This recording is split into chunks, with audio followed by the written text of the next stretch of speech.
El impuesto a la renta debe ser uno de los tributos que genera en el mundo la mayor cantidad de recaudación tributaria para los países. Por esa razón he seleccionado este tema en el que vamos a afrontar un poco de historia sobre el impuesto a la renta, cuáles son los modelos de imposición respecto de lo que es la renta en el mundo, cuál es el sistema que ha tomado Perú, y finalmente vamos a tocar algunos tópicos prácticos, temas problemáticos sobre el impuesto a la renta. Sean bienvenidos a este Gnosis Tributaria y comenzamos a continuación.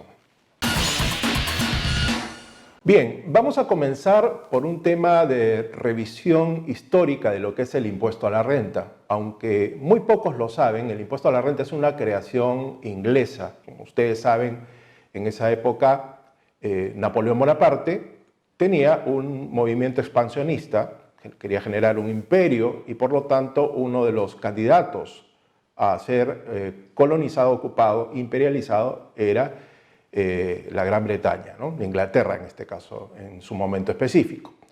Los ingleses hacen eco de ciertos estudios que había hecho un importante economista llamado Adam Smith, que en su libro La riqueza de las naciones, libro de consulta obligada para cualquier tributarista, desarrolla la idea de la renta, de la necesidad en principio de que los estados exijan a los ciudadanos sobre capacidades económicas un porcentaje de la riqueza que estos detentan, a los efectos de poder generar ingresos para el sostenimiento del Estado moderno. Bueno, ese esquema de recaudación de la renta hoy en día inspira las economías de los países modernos y por eso es importante recalar en este tema histórico. Todos los impuestos a la renta que hoy existen en el mundo, incluyendo el impuesto peruano, tienen su origen en los estudios de Adam Smith, ¿no? En 1776 se publica la obra magna llamada La riqueza de las naciones y a partir de 1932 nosotros en el Perú tenemos el impuesto a la renta por las ideas y el pensamiento de este ilustre economista. Vamos a hablar sobre los modelos que existen en el mundo para gravar aquello que se llama como renta, ¿no? Para comenzar, entendamos que renta equivale a riqueza, ¿no? Es la riqueza que una persona, sea esta natural o jurídica, obtiene en un periodo determinado. ¿Cuáles son las formas de gravar la renta?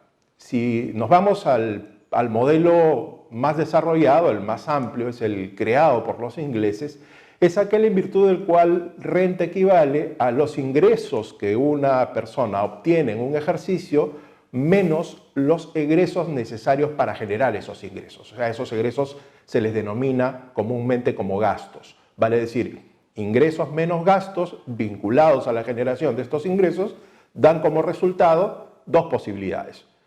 Número uno, si los ingresos son mayores a los egresos, tendremos renta. En cambio, si los ingresos son menores a los egresos, tendremos pérdida. ¿Qué es lo que se grava? Se grava la primera situación. El impuesto es a la riqueza, a la renta. Pues bien, hecha esta explicación, tenemos fundamentalmente tres modelos de imposición. El primer modelo de imposición es el impuesto que grava las rentas netas, vale decir, ingresos menos gastos vinculados a la generación de estos ingresos. Ese es el primer modelo. En el Perú ese modelo lo tenemos aplicado a las rentas empresariales. Vamos ahora al segundo modelo. Estamos hablando del modelo escandinavo, el que se tiene en cierta parte de los países escandinavos en Europa. Y fundamentalmente este mecanismo ya no grava los ingresos menos los gastos vinculados para la generación de estos ingresos, sino a los ingresos menos un porcentaje ciego, como pasa en el caso peruano, 10 unidades impositivas tributarias. Este modelo escandinavo nosotros en el Perú lo tenemos aplicable únicamente para las personas naturales.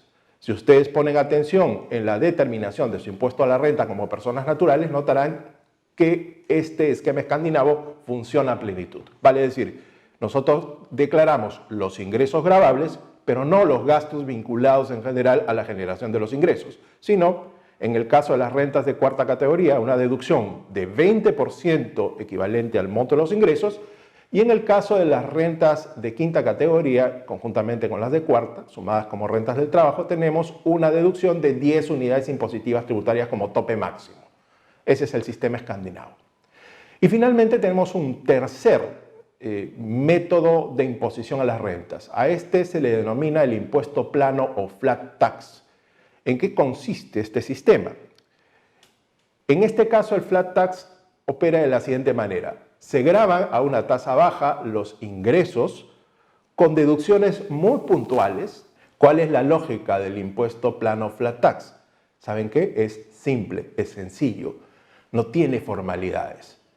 Es muy sencillo de cumplir y de fiscalizar.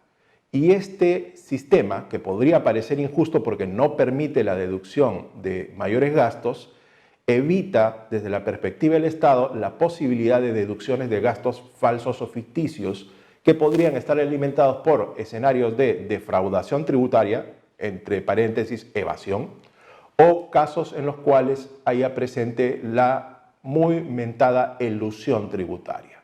Esos son los modelos que tenemos en el mundo y Perú, como les había indicado, tiene para las empresas el régimen inglés antiguo y para las personas naturales el sistema escandinavo que no permite integridad de deducción de gastos. Bien, y ahora vamos a comentar algunos temas prácticos que tienen que ver con la deducción de gastos en el impuesto a la renta empresarial. A la regla de permitir que a los ingresos se le deduzcan gastos se le llama la regla de la causalidad. En realidad, el principio de causalidad.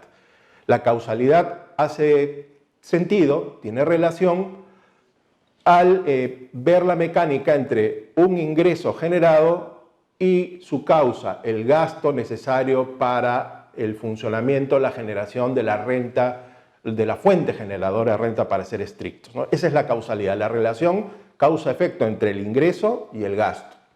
Entonces, en el Perú, las empresas que generan ingresos gravables pueden deducir únicamente aquellos gastos que tienen vinculación con la generación de esos ingresos. Esa es la regla de la causalidad. Ese es el principio de causalidad. Lo que poco se entiende es que este principio de causalidad, que lo tenemos reconocido en el artículo 37 de la Ley del Impuesto a la Renta, no es otra cosa que un subprincipio concretizador de uno que está en la Constitución peruana y se denomina el principio de capacidad contributiva.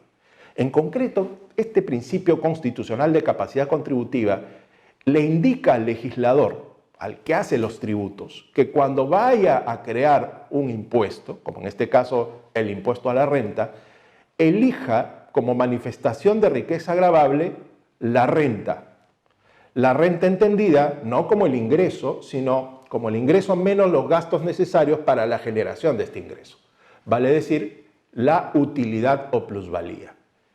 ¿Por qué sostengo que el principio de causalidad es un principio o un subprincipio concretizador del principio de capacidad contributiva? Porque la causalidad plasma el mandato constitucional del principio de capacidad contributiva, haciendo que únicamente sean deducibles los gastos que son necesarios para hallar esa piedra filosofal que llamaremos la renta neta. En el caso específico del impuesto a la renta, quiero proponer dos ejemplos para no extenderme mucho y ver cómo a veces la legislación puede generar puntos de tensión entre la Constitución, el mandato constitucional y la realidad. Miren, una empresa que tiene un directorio paga a los miembros del directorio un concepto llamado la dieta. ¿Qué cosa es esto de la dieta o a veces llamada también la remuneración del directorio? Son retribuciones por la presencia de los miembros del directorio en una sesión. Vale decir, una persona que es miembro de un directorio, por asistir al directorio, se hace acreedor a una retribución. Esa retribución es una renta de cuarta categoría y el director deberá pagar el impuesto correspondiente por este concepto. Sin embargo, en el caso de la empresa, para que estos gastos por dieta sean deducibles, de acuerdo al principio de causalidad, no debería haber mayor límite, ¿no es cierto? Si el directorio sesiona para ayudar en la gestación de nuevas rentas de la empresa, El íntegro de las dietas sería deducible. Pero acá nos encontramos con un primer problema, y es que el artículo 37 de la Ley del Impuesto a la Renta coloca un límite objetivo a esa deducción. ¿Qué es lo que señala? Que solo son deducibles las dietas en la medida que no excedan del 6% de la utilidad comercial de la compañía. ¿Con esto qué podría ocurrir? Que una empresa pague dietas por el monto de 100 a los miembros del directorio, pero sin embargo el 6% de la utilidad comercial equivalga a 60. ¿Qué quiere decir esto? Que la empresa no podrá pagar los 100 que son un gasto real, sino únicamente 60. La pregunta que todos nos hacemos es, ¿y los 40 en los que la empresa incurrió como gasto real, por qué no son deducibles? Si es que de acuerdo al principio de capacidad contributiva y al principio de causalidad, la empresa podría deducir al 100% el gasto. La respuesta es, la ley ha colocado un límite objetivo y ha señalado que en este caso, como otros más, el gasto es deducible solo hasta ese límite. ¿Ese es un problema? Definitivamente allí la ley, al colocar un límite objetivo, está vulnerando lo que señala la Constitución. Un ejemplo más reciente. El día sábado se publicó un decreto supremo, el decreto supremo 181-2019-EF. A través de este decreto supremo se ha señalado que cuando las empresas adquieren vehículos cuyo valor excede las 26 unidades impositivas tributarias, todo gasto que fluya de estos vehículos, en la medida que sean vehículos destinados a la dirección o administración de la sociedad, no serán gastos deducibles. Esta regla viene a modificar una según la cual el límite era 30 unidades impositivas tributarias.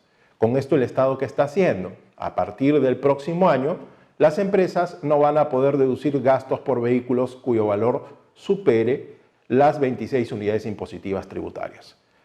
Nuevamente nos preguntamos si este límite es un límite que comulgue con la lógica del impuesto y los principios que la inspiran, en particular el principio de capacidad contributiva. ¿Cuál es la respuesta que tengo al respecto? Que la ley no puede colocar límites objetivos allí donde la Constitución otorga un mandato directo en virtud del cual el Estado debe elegir índices reveladores de capacidad contributiva y no estar colocando restricciones arbitrarias a esta indicación constitucional. Lo que yo sostengo es que el Estado tiene que revisar sus políticas a los efectos de evitar este tipo de reducciones o limitaciones objetivas que vulneran el mandato constitucional.